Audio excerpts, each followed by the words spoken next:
നമസ്കാരം. ആനന്ദ് ന്യൂസിലേക്ക് സ്വാഗതം. കഴിഞ്ഞ ദിവസം ഹൈക്കോടതി ഒരു വലിയ അറിയിപ്പ് നടത്തി.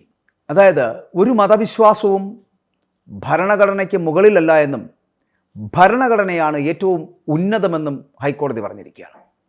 അതായത് ഒരാളുടെ മതവിശ്വാസം മറ്റൊരാളുടെ മേൽ അടിച്ചേൽപ്പിക്കുവാൻ പാടില്ല എന്ന് തന്നെയാണ് ഇപ്പോൾ ജസ്റ്റിസ് പി വി കുഞ്ഞികൃഷ്ണൻ വ്യക്തമാക്കിയിരിക്കുന്നത്.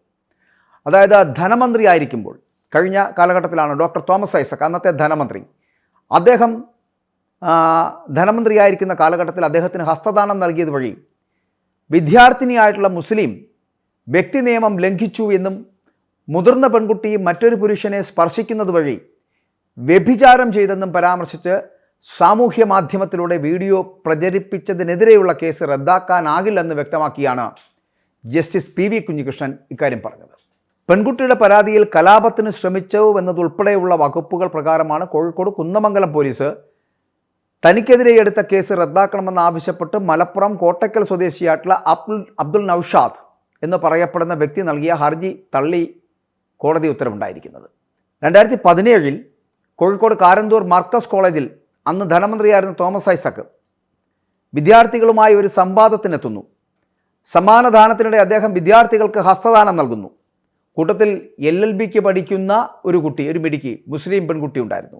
ആ ദൃശ്യമടക്കം സാമൂഹ്യ മാധ്യമങ്ങളിൽ പ്രചരിപ്പിച്ച ഹർജിക്കാരനായ അബ്ദുൽ നൌഷാദ് വിദ്യാർത്ഥിനി ശരീഅത്ത് നിയമം ലംഘിച്ചെന്ന് ആരോപിക്കുന്നു. അതായത് ഈ വിദ്യാർത്ഥിനിക്ക് ഹസ്തദാനം കൊടുക്കുകയാണ്. എല്ലാവർക്കും കൊടുക്കുന്നതിൻ്റെ കൂട്ടത്തിൽ മാത്രമാണ് ആ LLB പഠിക്കുന്ന മുസ്ലിം പെൺകുട്ടിക്ക് തോമസ് ഐസക് എന്ന് പറയപ്പെടുന്ന നമ്മുടെ ധനമന്ത്രി, അന്നത്തെ ധനമന്ത്രി, ഹസ്തദാനം നൽകുന്നത്.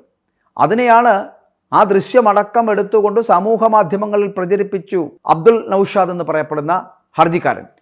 വിദ്യാർത്ഥിനി ചെയ്ത തെറ്റെന്താണെന്നാണ് പറയുന്നത്. ശരീഅത്ത് നിയമം ലംഘിച്ചു എന്ന് ആരോപിക്കുകയാണ്.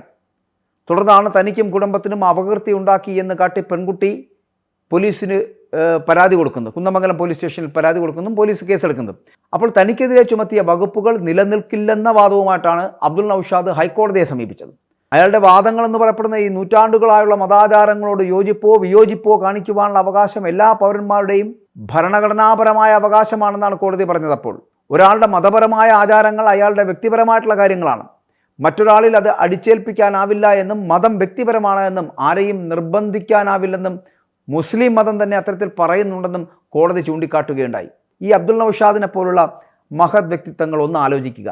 ജാതിയുടെയും മതത്തിൻ്റെയും ഒക്കെ പേര് പറഞ്ഞ് അച്ഛനോളവും അപ്പൂപ്പനോളവും പ്രായം വരുന്നവരുടെ കൈകളിൽ ഒന്ന് തൊട്ടുപോയതുകൊണ്ട് അല്ലെങ്കിൽ ഒരു ഹസ്തദാനം നടത്തിയതുകൊണ്ട് വ്യഭിചാര കുറ്റം ആരോപിക്കുന്ന തരത്തിലേക്കൊക്കെ തരംതാണ് പോകുന്ന മനസ്സുള്ള നിങ്ങളെയൊക്കെ എന്താണ് വിളിക്കേണ്ടത്? നിങ്ങളോടൊക്കെ എന്താണ് പറയേണ്ടത്? ഇതൊക്കെ ശരിയാണ്. നൂറ്റാണ്ടുകളായുള്ള മതാചാരങ്ങളൊക്കെ അതിനകത്ത് എല്ലാവർക്കും വേണമെങ്കിൽ യോജിക്കാം അല്ലെങ്കിൽ വിയോജിക്കാം. അങ്ങനെ വിയോജിപ്പും ഒക്കെ കാണിക്കുവാനുള്ള അവകാശം എല്ലാ പൗരന്മാർക്കുമുണ്ട്. അത് ഭരണഘടന നൽകുന്ന അവകാശമാണ്. അത്തരത്തിലുള്ള അവകാശങ്ങൾ നിലനിൽക്കുമ്പോൾ ഒരാളുടെ മതപരമായിട്ടുള്ള ആചാരങ്ങൾ അത് അയാളുടെ വ്യക്തിപരമായിട്ടുള്ള കാര്യങ്ങൾ മാത്രമാണ് എന്ന് ചിന്തിക്കുവാനുള്ള മാനസിക വലിപ്പമെങ്കിലും ഉണ്ടാകണ്ടേ അബ്ദുൽ നൌഷാദെ നിങ്ങൾക്ക്? മറ്റൊരാളിൽ അത് അടിച്ചേൽപ്പിക്കാനാവില്ല എന്ന് കോടതി തന്നെ പറയുമ്പോൾ മതം വ്യക്തിപരമാണ് എന്ന് അത് ആരെയും നിർബന്ധിക്കാനാവില്ല എന്ന് നിങ്ങളുടെ മുസ്ലിം മതം തന്നെ അത് പറയുമ്പോഴും എന്തുകൊണ്ടാണ് അതിനെക്കുറിച്ച് തീരെ ബോധമില്ലാതായി പോകുന്നത്? ഈ പഴയകാല സമൂഹത്തിലേക്ക് ഇത്തരത്തിൽ പെൺകുട്ടികളെ കൊണ്ടുചെന്നാക്കുന്നത് ഗതികേടാണ് എന്ന് ഓർമ്മിപ്പിക്കുകയാണ്.